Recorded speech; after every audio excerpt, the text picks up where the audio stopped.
I've been hearing about this game for like a couple months now, about how addicting the game was, and at first I really don't care about it. And it wasn't until August when I was watching the Indie World Direct that my interest starts to grow. But I decide to just throw it behind my back and just keep on going my life. Until few days ago, where I decide to just throw in the towel and buy the game and try it. And wow, they are right. Balatro is developed by Local Dunk and published by PlayStack, released on February 2024. Now, the first thing is that I don't particularly like roguelike.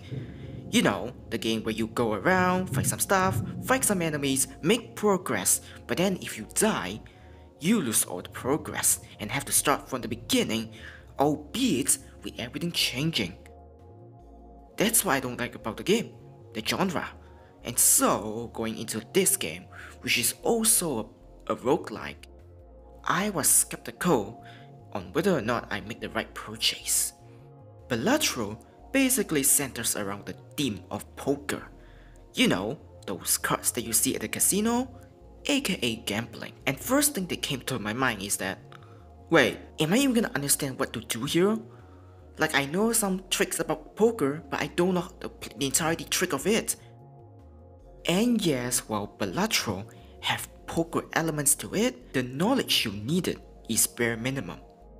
Terms like straight flush, high card, full house, but that's about all you need to know. And couple on with the fact that each of the terms also display their respective images as well, the game actually holds your hand so that you know what to do later on. You can even write down on a piece of paper about the poker terms to have a small guide alongside with you. No one's gonna laugh at you. So how does the game play?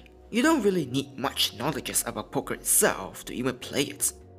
The whole game centers around picking cards to collect enough points to progress to the next round. Each round contains predetermined points that you need to reach in order to progress. How do you collect? Simple. By pairing the cards. All those terms that I mentioned are represented by different card combinations that you can perform when you face the faceless rival, because you don't really see their faces anyway. The number of the cards will decide how much points you can collect each turn. Reach the designated point and you can move on to the next one. The most combination you will always do are the pairing. Pair, 2 pair, 3 of a kind, 4 of a kind. If you find 2 cards or more of the same number, you can submit those cards to get those crucial points. Like I said, you don't need to be a poker expert. All you need is your brain. If your luck is good enough, you can get the specific cards to perform straight flush or full house, etc. But don't worry though if you can't do it. You can discard those irrelevant cards out of your way to be replaced by other potential cards. The game will give you random items and you will have to work your way out of the puzzle, etc. Vice versa. But don't get too excited. You have limited amount of moves for the hands and discard, so you need to have a clear strategy on what you want to do. If you run out of those cards and don't have enough points, the game is over. There are 3 rounds for each waves, as I would like to call them.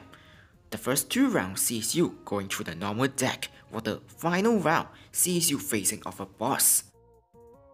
In between each rounds, you will be rewarded with some money that allows you to buy special items.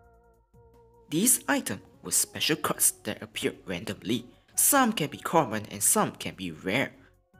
Different items will help you at specific moments like this one, where they double your score if you perform pairing. There's also other items like a voucher that gives you advantage to your cards, and another one where you can deploy at any time. Not sure if mine is good enough, but these rows of cards carry me for a while, obliterating the score for each round as if I'm playing easy mode. Seeing that everything is roguelike, you will acquire different cards for each playthroughs. After you do that, the point requirement for each round continuously grow and you have to adapt to the situation. And that's basically the entirety of Balatro. Pair the cards, score some points, beat your rival, so on and so forth. You know the drill. The game mechanic is very simple for anyone to understand, and I can see why many were attracted to it. I like the background music, I like the visual, I like the card design, I like the gameplay, and I also agree to some extent that I'm addicted to the game. It feels so relaxing. And the only problem I don't like is the roguelike element. If you fail the run, the next one will be completely different, forcing you to throw away all your experiences prior. That's what I don't like about roguelike. I hate it. The fact that you don't carry over any advantages from your previous run meant that you are never gonna learn anything. Since everything will randomize, you don't have the opportunity to learn the game to the full extent of the jam. It's like motorsport. You are driving in Formula 1, but because you crash once, you were thrown into MotoGP and you have to adapt to that.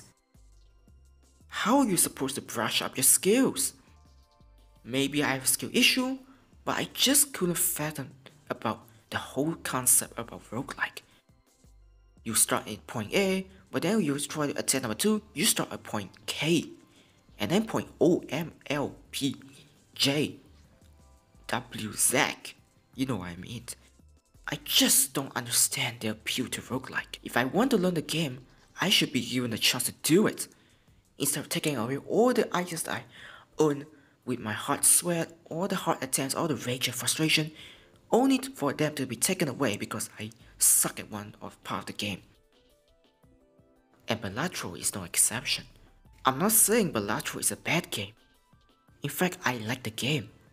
I'm just saying that the game can screw you over randomly, and you cannot recover from it for the most part. Like, you can have a great run, but they can then throw you some cards that you cannot use, and that's how the game ends prematurely. Balatro is not just your typical roguelike card game. It's a game that you can play on your bus ride, your taxi ride, you're waiting for someone on the line, you're waiting on, or just doing something while waiting for the next thing to arrive, or this game can fill in the gap. In fact, considering this is the month of November, it's the perfect time to play this game, since the winter holiday is coming up. So if you haven't played this game, give this game a shot. You won't regret it. Comment below your opinion on this game. Do you like this game? Do you hate this game? Do you like roguelike? Do you hate roguelike?